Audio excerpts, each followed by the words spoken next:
C'est la maladie chronique la plus fréquente en France. L'hypertension artérielle touche 14,5 millions de personnes, en grande majorité des hommes. Après 65 ans, elle touche une personne sur deux. Et les conséquences sur la santé sont importantes si elle n'est pas contrôlée. C'est en effet l'un des principaux facteurs de risque des maladies cardiaques, de l'insuffisance rénale, des accidents vasculaires cérébraux. Pour répondre à toutes vos questions, le professeur Richard Isnard, qui est cardiologue à l'hôpital de la Pitié-Salpêtrière à Paris et membre du conseil scientifique de la Fondation Cœur et Recherche, et le docteur Arnaud Cocolle, médecin nutritionniste. On va juste faire un petit rappel, comme d'habitude, avant de répondre aux questions. D'accord. J'aimerais bien que vous me disiez non. Donc, qu'est-ce que c'est? C'est un cœur, on voit le ventricule droit, le ventricule gauche, et c'est lui qui fait tout le travail. Lui, c'est un feignant.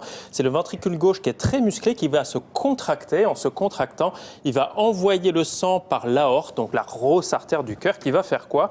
Eh bien, qui va répartir tout ce sang bien oxygéné sur l'ensemble de notre organisme, donc des orteils, aux doigts, au cerveau, etc., etc. Que dire de plus? L'attention. Quand le ventricule gauche se contracte, eh bien, il va exercer une pression sur la paroi des artères. Et la pression maximale lors de la contraction, on appelle ça la systolique, par exemple 14 ou 140. Et quand il se relâche, la pression va diminuer. Et la plus basse, on va appeler ça la diastolique, par exemple 7 ou 70. Alors justement, on considère que la tension est normale quand la tension systolique est inférieure à 130 mm de mercure et la diastolique inférieure à 85. Dans ce cas, on dit que vous avez une tension de 13,8. On parle d'hypertension à partir de 14,9, d'hypertension modérée à 16,10 et d'hypertension sévère au-delà de 18,11. Alors dans la très grande majorité des cas, les causes ne sont pas clairement identifiées, même si on sait que l'hérédité joue un rôle important, mais les facteurs qui la favorisent et l'aggravent sont bien connus. Une trop grande consommation de sel, le stress, le tabagisme, le surpoids ou encore un manque d'activité physique. Je vois Opinier du Bonnet, je ne dis pas de bêtises. Non, parce que vous le dites. Hein. Vous le dites. Donc on nous demande justement en France, c'est France qui nous demande si l'hypertension peut être héréditaire. Quel niveau d'hérédité? Alors, il y a des facteurs génétiques qu'on connaît bien et souvent dans les familles d'hypertendus, on a des hypertensions artérielles. C'est la première question qu'on pose en général aux patients hypertendus lors de la première consultation. Mais ça, c'est pas des hypertensions qui surviennent jeunes ou pas forcément? Non, parce que ça, c'est une hérédité, on va dire, plurifactorielle. Ce n'est pas une hérédité monogénique avec un gène qui va donner de l'hypertension. Donc, c'est quand même beaucoup plus complexe que ça. C'est une hérédité plurifactorielle et donc, c'est un terrain génétique, un trait génétique dans la famille. L'avancée en âge, je suis gériatre évidemment, ça m'intéresse. Je crois que c'est à titre personnel, non, c'est en fait à titre professionnel. Hein. À titre personnel aussi. Est-ce que ça a une incidence sur la tension? Bien sûr. Le vieillissement occasionne de l'hypertension de manière, on va dire, presque normale. C'est-à-dire, comme vous l'avez très bien dit, un patient sur deux de plus de 65 ans a des chiffres tensionnels trop élevés. Et en grande partie, comme vous l'avez montré tout à l'heure, c'est lié à l'augmentation de la rigidité des artères. Donc, quand les artères sont trop rigides, lorsque le sang va éjecter, du coup, il ne va pas y avoir de possibilité de baisser la pression artérielle. Et la pression artérielle, notamment la systolique, va s'élever très fort chez le sujet âgé. Et c'est pour ça qu'on a autant d'hypertension artérielle chez le sujet âgé. Et alors justement, vous êtes gériatre. Tous vos patients sont hypertendus ou pas? Une grande proportion, parce que nous, on traite des patients qui ont 85 ans de moyenne d'âge. Donc effectivement, c'est rare d'avoir des patients qui n'ont absolument aucune hypertension. Même chez les femmes? Absolument. Tant pis, j'aurais essayé. On nous demande si l'hypertension est dangereuse. On va écouter un témoignage. Donc, on l'a dit, l'hypertension artérielle provoque des complications cardiovasculaires. C'est ce qui est arrivé à Joseph. Entouré de Didier, son plus fidèle ami, il s'est confié à Egert Lia, Alexandre Delaval et Elisa Vatan. Le 31 décembre 2018 sera marqué à jamais dans les mémoires de Joseph et Didier. Pour ses amis de 30 ans, l'heure est aux festivités. Mais au réveil, Joseph est gêné par son œil. J'ai eu l'œil droit qui a commencé à me démanger, et puis plus rien, le trou noir. Donc je me suis affolé, j'ai appelé Didier, je lui ai dit écoute, je vois rien, je vois plus rien. Il me dit arrête tes conneries, qu'est-ce que tu me racontes? Je lui ai dit je te promets, je vois plus rien d'un œil. Voilà. Direction les urgences. Quelques heures plus tard, le diagnostic révèle un infarctus de l'œil droit avec une perte visuelle de 60%. J'ai échappé belle parce que j'aurais pu être paralysé, avoir une paralysie faciale. Ça m'a atteint l'œil, mais j'aurais pu être paralysé d'un côté, ne plus pouvoir bouger mon bras droit, etc. Mais voilà, dans mon malheur, j'ai eu de la chance. Pour Joseph, cet accident n'est pas un hasard. Il vient de perdre sa mère et a fait face au suicide d'un ami. Il est stressé, fatigué. Cet ancien fumeur insiste auprès de son médecin pour faire un test d'effort. En faisant le test d'effort, ils ont vu une anomalie, donc je suis allé voir mon cardiologue qui m'a dit qu'il fallait que je me fasse poser des stents. Ils ne savaient pas combien. Au départ, c'était 1, ils m'en ont mis 2. Ça m'a fait un choc aussi. Joseph échappe de peu à un infarctus du myocarde. Pour sa remise en forme, il intègre un centre de rééducation et de réadaptation cardiaque où il va apprendre à dompter sa tension. Tu vas aller prendre ta tension ? Ouais, je vais aller prendre ma tension, prendre mes médicaments. Depuis quelques jours, Joseph mesure quotidiennement sa tension à heure fixe. Et puis tu appuies sur Start. Sa tension est irrégulière. Le cardiologue lui a alors demandé de tenir un tableau de bord. Non, 11,9 c'est très bien. C'est très bien. Très bien. J'ai une bonne tension. Il ne faut pas que je dépasse 14,9. En dessous de 14,9, c'est qu'elle est bien. Sinon, il faut voir avec lui et voir si ce n'est pas un médicament qu'il faut changer. Pour réguler sa tension, Joseph teste justement un nouveau traitement. Un arsenal de 4 médicaments pour l'hypertension artérielle et pour fluidifier son sang. Mais bon, ça fait drôle de prendre des médicaments alors que auparavant vous en preniez pas, quoi. Mais bon, si c'est pour son bien-être et guérir, voilà, pourquoi pas. Aujourd'hui, Joseph voit son cardiologue. Monsieur Palazzolo ? Oui. Bonjour. Bonjour, docteur. Il va enfin savoir si ses efforts ont payé et si le nouveau traitement testé remplit bien son rôle. J'ai sorti volontairement avant de changer le traitement et après avoir changé le traitement. Qu'est-ce que vous remarquez d'emblée ? Regardez ici, c'était avant. Oui, c'est nettement mieux. C'est le soulagement. Pour le cardiologue, ces résultats sont le signe d'une bonne prise de conscience. Il est essentiel d'axer la prévention sur l'observance médicamenteuse. L'observance, c'est bien expliquer au patient ce qu'est son médicament, quels sont les effets secondaires, comment il faut prendre ses médicaments et comment il doit réagir en cas de problème. Aujourd'hui, Joseph sait qu'il doit être vigilant et prendre son traitement à vie. Donc l'hypertension artérielle dangereuse, avec ce témoignage, on a des éléments de réponse, mais je suppose que vous allez compléter. Là, on a un cas assez caractéristique d'un patient qui fait d'abord un accident vasculaire cérébral, ou au moins en tout cas transitoire, et puis ensuite chez lequel on découvre une coronaropathie puisqu'on lui a mis 2 stents, et finalement une hypertension artérielle. Et c'est vrai que, comme vous l'avez très bien dit, l'hypertension artérielle, ça reste encore aujourd'hui le facteur de risque cardiovasculaire un des plus importants, et donc évidemment se pose ensuite le problème de la prise en charge au long cours de cette hypertension artérielle, avec la nécessité de prendre un traitement et de bien comprendre pourquoi on prend ce traitement si on veut le prendre sur le long terme. Olivier nous demande si consommer de l'alcool favorise l'hypertension. Donc je dirais, est-ce que c'est un facteur de risque ? Et est-ce qu'une fois que l'hypertension est là, est-ce que c'est un facteur aggravant ? Alors, c'est un facteur de risque, l'alcool. Il n'y a pas seulement l'alcool, d'ailleurs. Les boissons sucrées également peuvent être un facteur de risque parce que ça peut modifier votre taux d'acide urique. Et le taux d'acide urique va agir à ce moment-là au niveau rénal sur un système qu'on appelle le système rénine-angiotensine et qui est un régulateur en fait de la pression artérielle. Donc vous pouvez très bien, à force de consommer de l'alcool de façon régulière ou des boissons sucrées de façon excessive, perturber votre taux d'acide urique et ça peut avoir pour conséquence finale ensuite de déraper au niveau des chiffres de la pression artérielle. Et est-ce qu'ensuite on demande du coup une diminution de la consommation d'alcool ou une abstinence ? Alors, en tout cas, ça fait partie des règles hygiéno-diététiques globales. Donc, c'est pas facile pour tout le monde d'arrêter l'alcool. Mais de réduire si c'est en excès. Réduire en tout cas. Bon, vous savez que la recommandation actuelle, c'est un verre de vin pour les femmes 5 jours sur 7 et 2 verres de vin pour l'homme 5 jours sur 7. C'est-à-dire qu'il faut au moins 2 jours d'abstinence par semaine pour pas être dans les excès, mais après, c'est individu dépendant. Bien sûr. En parlant d'abstinence, Rémi nous demande si la réglisse est néfaste sur la tension. Oui, et pourquoi? Oui, alors de façon coupable, j'ai pris un L'abstinence, Je me dis c'est plus facile de se passer de réglisse que d'alcool, non? Oui, de façon coupable, en Ça prenant de dépend pour l'essence, qui. j'ai pris un rouleau de réglisse récemment. Là, donc là, le réglisse, donc c'est pas bon du tout pour la pression artérielle. Donc tout ce qui est les rouleaux, etc. Il faut faire attention. Il y a des bonbons également à la réglisse. Donc on sait que c'est l'un des facteurs favorisants de la pression, de l'hypertension artérielle. Quel est le mécanisme finalement? Alors là, je vais faire appel plutôt à c'est la glycérisine. C'est la glycériside qui est un facteur hypertensif en fait.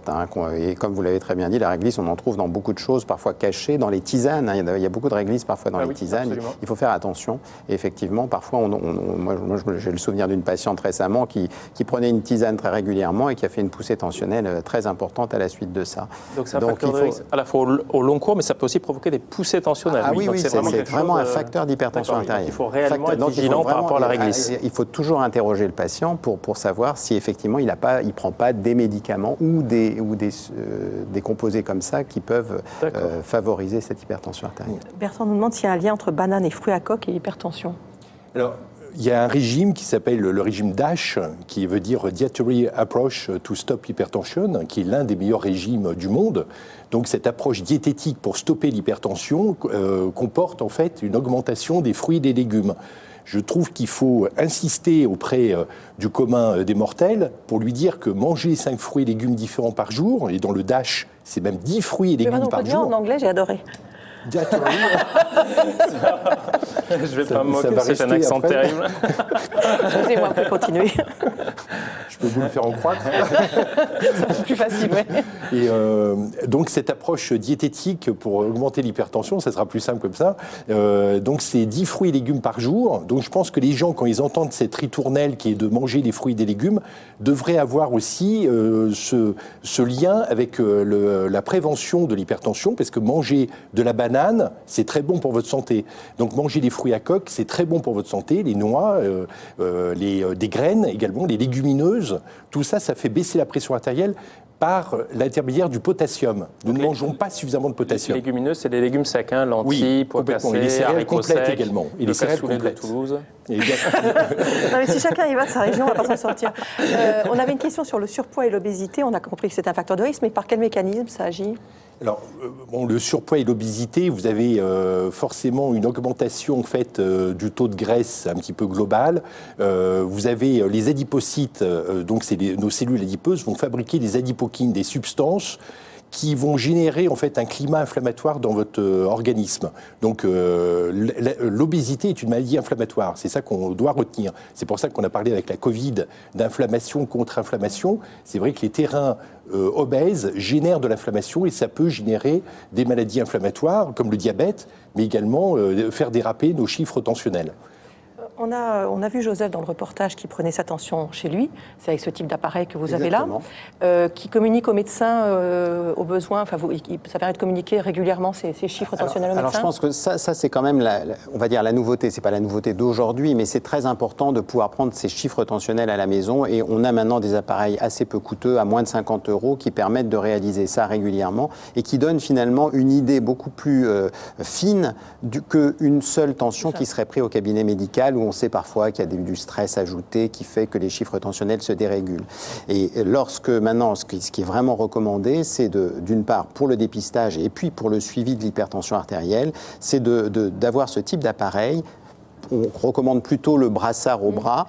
Et il y en a d'autres qui se font au poignet. Voilà, au poignet, on dit que c'est un petit peu moins bien. Si on peut faire le bras, c'est mieux. Et de prendre ça au repos, on dit après 5 minutes de repos.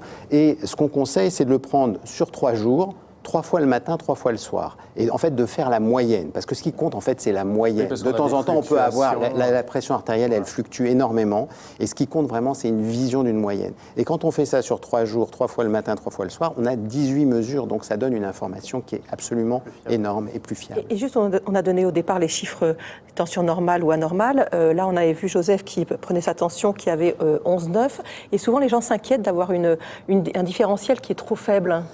C'est savoir parce que la mesure n'est pas parfaite ou pas? Non, alors effectivement, ça traîne un petit peu qu'une différentielle trop faible, ça peut être des signes de maladie cardiaque avancée. Oui. C'est vrai que quand on a de l'insuffisance cardiaque, parfois la différentielle est assez faible, mais 11,9 c'est tout à fait bien.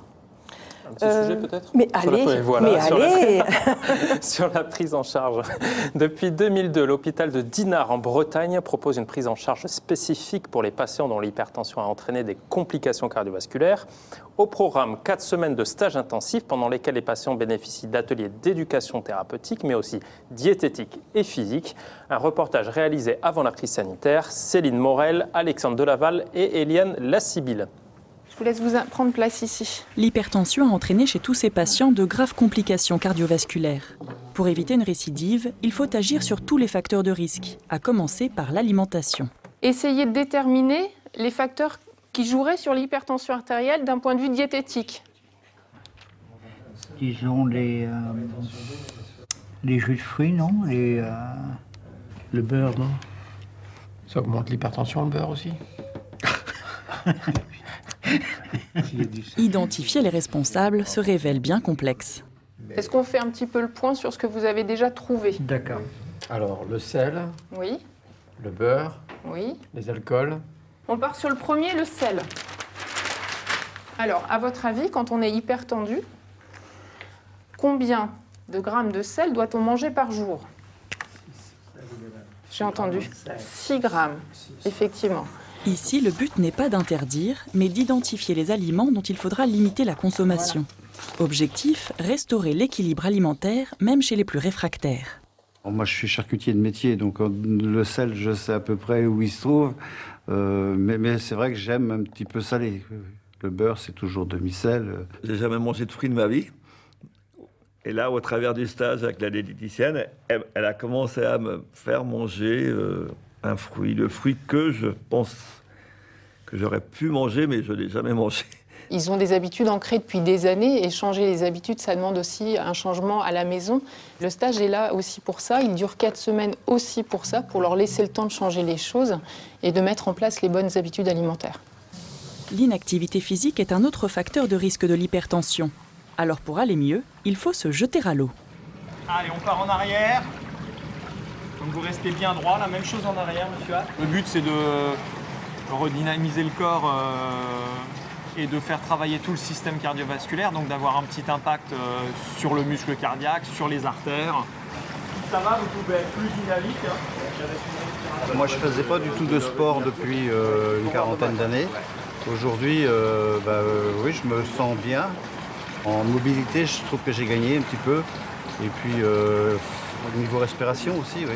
Je ne pensais pas être, disons, à ce niveau-là aujourd'hui, du fait de mon opération que j'ai subie. Voilà, avec 2 pontages, opéré le 3 mai. Donc voilà, c'est que du bonheur. Je me sens vraiment revivre, je peux vous le dire franchement. Donc l'autre jambe ne doit pas bouger normalement. On s'est aperçu en suivant les patients, au bout d'un an, qu'ils suivaient correctement les améliorations qui ont été proposées pendant ce stage. On a réussi à démontrer que cela permet de diminuer le risque de mortalité, mais surtout le risque de retourner à l'hôpital. Encore une semaine de stage pour faire de cette nouvelle hygiène de vie une habitude. Ensuite, il faudra poursuivre les efforts à la maison. On a entendu là parler de charcuterie éventuellement allégée en sel. C'est des moyens qui sont efficaces ? Je pense que oui. Alors, bon, les recommandations, on sait que les recommandations du World Research Concern... Oh, mais il est formidable, il est formidable. C'était pas mal, n'empêche, on se moque, mais c'était pas mal. Ah, c'est remarquable, je voulais dire, oui. sont de limiter fortement la charcuterie. Donc, on devrait être quand même très bas en consommation de charcuterie. Même quand elles sont allégées, puisqu'on en trouve... Est-ce qu'on n'a pas tendance à en manger plus quand c'est allégé ? Il n'y a pas des effets pervers ? Oui, alors ça, c'est pour les gens qui veulent contrôler leur poids, surtout. Ils ont tendance à prendre des yaourts allégés en sucre ou allégés en sel, etc., pensant que c'est meilleur pour leur santé, mais c'est trompeur parce que parfois on double les doses. Mais ça veut dire qu'il vaut mieux vraiment presque éviter la charcuterie. Alors oui, ça fait partie. 80% de toute façon du sel est caché. Donc l'aliment le plus salé, vous le connaissez certainement. Quel est l'aliment le plus salé ? Le pain ? Non. Bravo. Ah. Et le deuxième aliment, c'est la charcuterie, ou le fromage également. Oui, donc la tartine de pâté, c'est pas bon. Non, c'est pas terrible. Et alors, quand j'entends ce brave individu qui dit qu'il n'a jamais mangé de fruits, c'est une catastrophe. Le goût salé n'est pas un goût inné, c'est un goût qui est acquis. Donc, vraiment, on est plutôt en faveur du goût sucré. Et il faut un apprentissage pour faire en sorte que nos habitudes changent. Donc ce qui est très important, c'est la maison.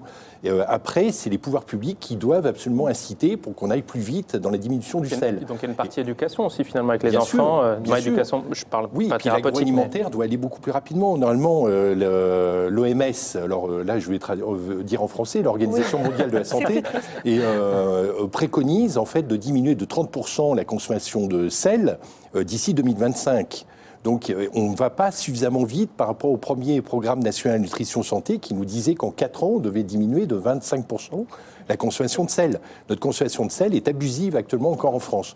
On n'a pas des besoins de sel très élevés. De toute façon, on n'a pas besoin de rajouter de sel parce que le sel est naturellement présent dans certains aliments, dans le lait, dans la volaille, dans les crustacés. Mais on n'est plus dans l'époque où on disait quand on était hypertendu, on devait cuire tout sans sel, les pâtes sans sel, le riz sans sel. C'est plus ça quand même. Parce que ça, c'est des pathologies particulières qui légitiment ça. Anne nous demande s'il est possible de passer d'une hypertension soignée pendant 15 ans à une tension tout à fait normale, sans aucun médicament, même si elle continue à être surveillée.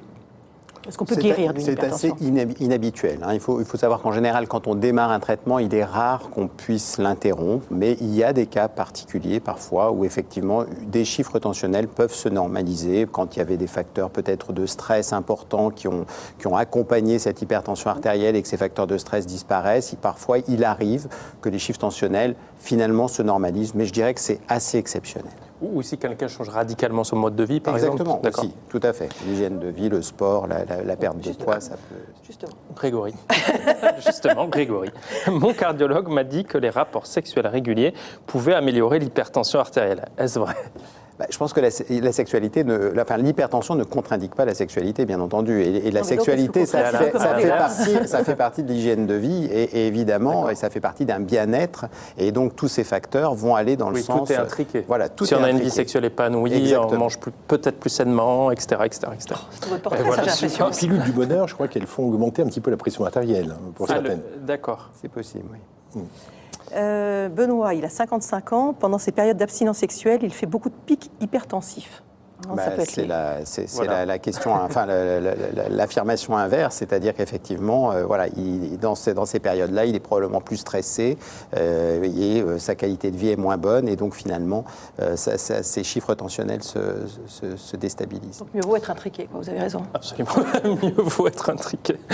Bon, Michel, depuis 4 ans, on reste au même niveau. J'urine très rapidement après avoir bu de l'eau, très rapidement. Est-ce dû à l'hypertension ? Est-ce que ça peut être dû à l'hypertension en tout cas ? Ça, en règle générale, non. Le fait d'avoir des envies pressantes, etc., c'est plutôt lié à la prostate. Donc, je ne sais pas l'âge de Michel, mais effectivement, s'il a 50, 60 ans et qu'il est un homme, parfois, vous savez qu'on a des hypertrophies prostatiques qui peuvent favoriser ce genre de symptômes. Donc, ce n'est pas la première piste qu'on explore clairement. Ce n'est pas les médicaments non plus qui peuvent Alors, faire ça. certains diurétiques peuvent favoriser, effectivement, l'envie d'uriner rapidement après la prise, mais pas tellement les diurétiques qu'on utilise dans l'hypertension artérielle, qui sont plus des diurétiques assez doux, on va dire, entre guillemets. Est-ce qu'une hypertension artérielle liée à la grossesse peut perdurer ou ressurgir ? Oui. Là, bien sûr, l'hypertension de la grossesse, c'est quelque chose de très particulier, et ça peut révéler une hypertension artérielle, et donc on a parfois besoin de poursuivre le traitement au-delà de la grossesse. Et puis, bien entendu, ça peut se normaliser, mais ça peut récidiver à la grossesse suivante. Et bien entendu, une femme qui a fait une hypertension artérielle au cours d'une grossesse est à risque de refaire une hypertension artérielle au cours d'une grossesse ultérieure. Ça n'est pas uniquement un révélateur, c'est un risque supplémentaire de devenir hypertendu. Tout à fait. D'accord. Comment gérer l'hypertension artérielle quand on tombe enceinte ? Justement, une question de Diana.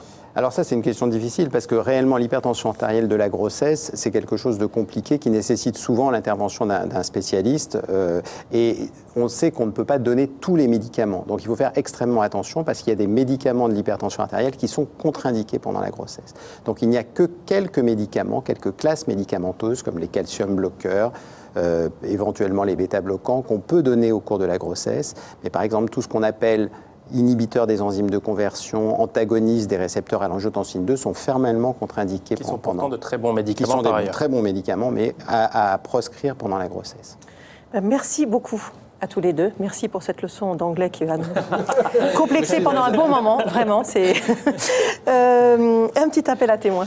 Vous êtes atteint de la maladie de Parkinson et vous vous êtes fait poser des implants pour lutter contre la maladie. Venez nous en parler sur le plateau d'Allo Docteur au 01 58 88 85 21. Et puis donc demain, dans le Docteur, on répondra à vos questions sur le deuil. Vendredi, il s'agira de la course à pied, très pratiquée depuis le premier confinement. On vous donnera plein de conseils. L'émission de vendredi étant enregistrée demain matin, on attend ces questions dès à présent. D'ici là, passez une très bonne après-midi. À demain. Au revoir. À bientôt. À bientôt.